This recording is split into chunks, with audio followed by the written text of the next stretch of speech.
నీ కాటుక కనులు విప్పారకపోతే ఈ భూమికి తెలవారదుగా, నీ గాజుల చేయి కదలాడకపోతే ఏ మనుగడ కొనసాగదుగా.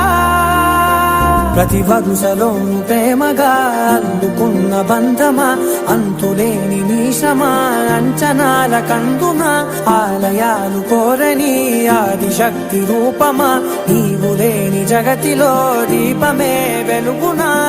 నీదగులాలనలో ప్రియమగు పాలనలో ప్రతి ఒక్క మగవాడు పసివాడేగా. ఎందరి పెదవులలో ఏ చిరునవ్వున్నా ఆ సిరి మెరుపులకు మూలం నువ్వేగా.